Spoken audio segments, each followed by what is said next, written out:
一直都录着呢。您这个干了多久了？我干了6天了。哎呦，辛苦。每天来啊？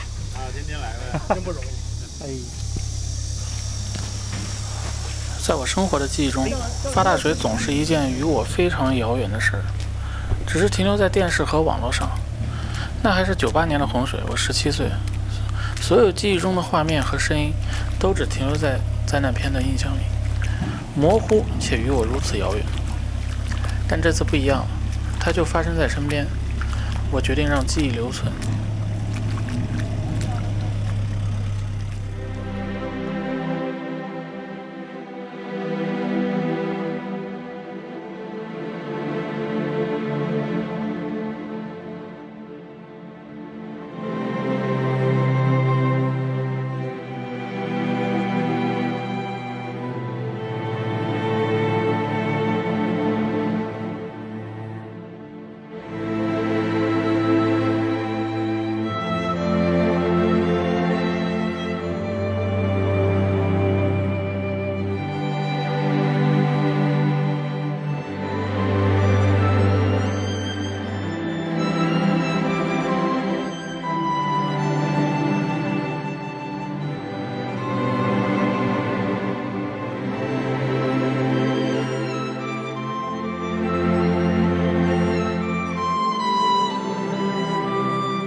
我们看一下涿州的位置，它地处京津保定三角地带，东南50多公里可直达雄安，东临太行山，北距马河、大石河、小清河、永定河等众多河流汇集。这几条河流的上游，刚好处于本轮暴雨集中区房山。暴雨当天，房山的河流、洼地、小型水库等全部都被洪水蓄得满满的，巨量雨水通过众多河流，最终扑向了涿州城。在涿州水灾的第10天，洪水已经基本退去，而灾难还未离去。道路两旁堆积的泥沙和垃圾，在空气中充满了浓重的灰尘和恶臭。这些残留物和灰尘四处飞扬，让整个街道更加阴暗沉闷。每一处都是悲惨的景象：房屋倒塌，车辆翻覆，泥泞的道路，不像人们诉说的这场灾难来得有多凶猛。虽然我已经在网络上看到了各种视频，但当你亲眼目睹的时候，这种巨大的冲击，言语已经无法表示。一切的一切都是我没有经历过的。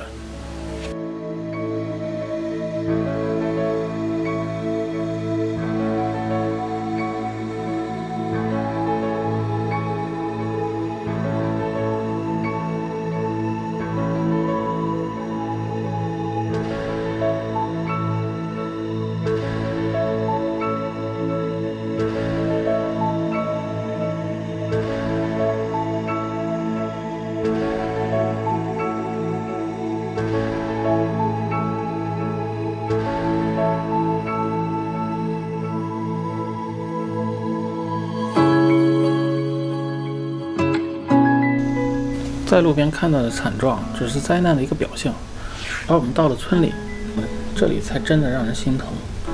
我们看到的是被水浸爆的田地和完全绝收的庄稼。这不只是浸爆了农田，还有无数农户的心。我们开着车看到的一切都是我们没有经历过的。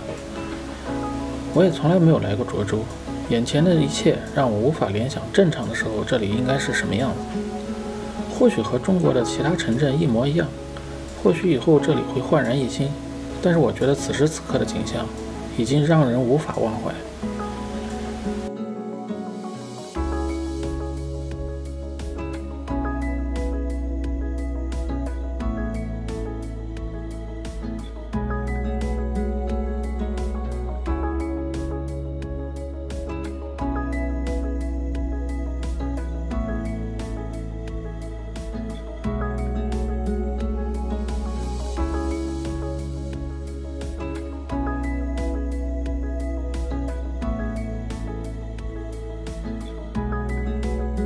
我们来到一个叫茂田村的小村子，村里的干部都忙着在清理淤泥，这个工作他们已经做了1周的时间了，而他们自己很多人的家里都没有顾得上清理。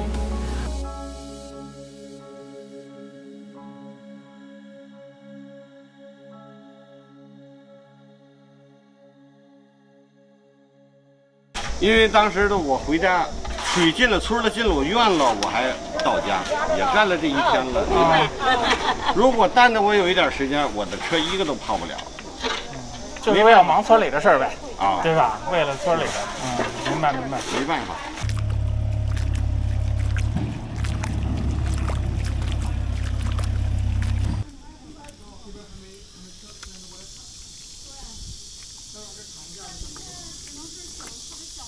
村委会自己请来了铲车来清理淤泥，铲车的加入呢，大大的加快了灾区恢复的进程。当然，即使是这样，在洪水退去了1周后，村里的道路依然泥泞。我从我们家拿水呢，而且这个累水了，他就换下去。这力气啥玩意儿？天杠子这使折了。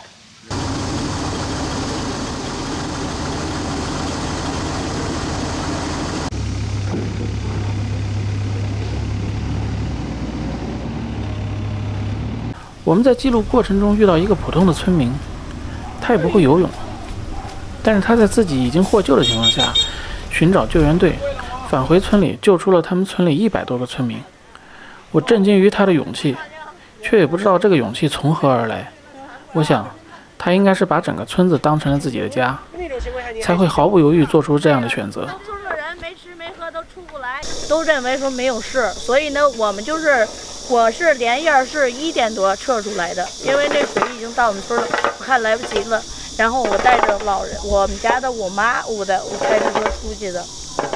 那您当时救他是怎么？我们有一个小皮艇，就联系的一个小皮艇，那叫什么救援队？我跟着一个救援队，还有一个蓝天的，就小皮艇能坐6个人。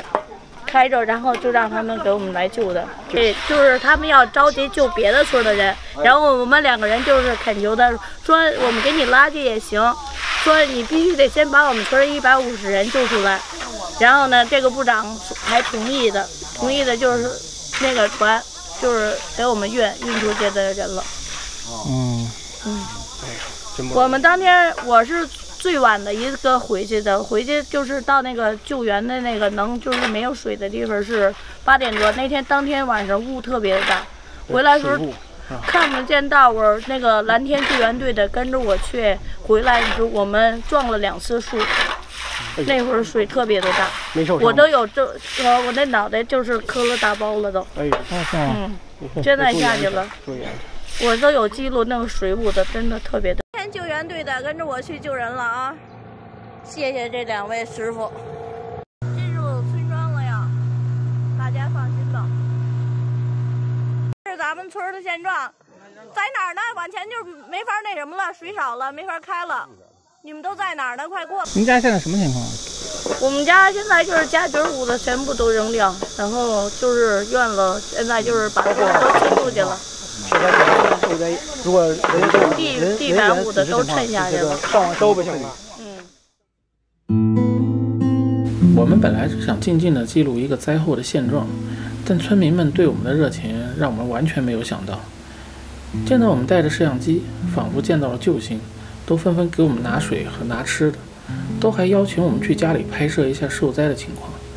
当我们进了他们的家后，对这一切便感同身受了。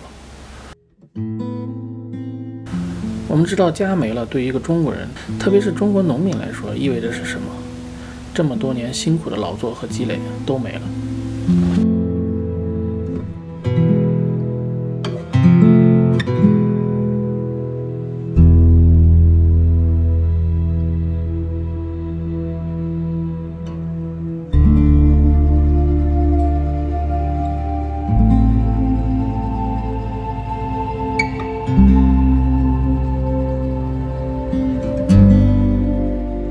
对，真的是比较危房了吧？对，危房了。这也淹到这儿了吗？这水没上这儿，水到这儿以后，他说那缝儿，他一进去以后是这个屋里边，他一塌，它这个墙几乎这墙全塌了。你看这门已经关不上了。他们在城里呢没回来，回来我更没法弄了。你晚上就不能睡这儿。现在没办法，我这凑合的，很危险。关键是有老人，你看老人这个，我老用不在这儿瘫着呢，他动不了。您这大孝子啊，这是岳母，真是。没办法，这个这就等于是姑爷，您这特别孝顺，接到我们村来了都。谁的爹妈也是爹妈呀？是。真是。那个您过来上那屋看看现状。没事，没关系的，因为这咋修啊？这地基？这个墙都得砸了，地砖全砸了，砸了重新砸实了再铺。就是做电梯这都是玩吧？非常出名。这屋了，这你又能擦了一会儿。不少钱呢。哪儿啊？刚擦了。你要擦过了。那边还有一个。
离开涿州了。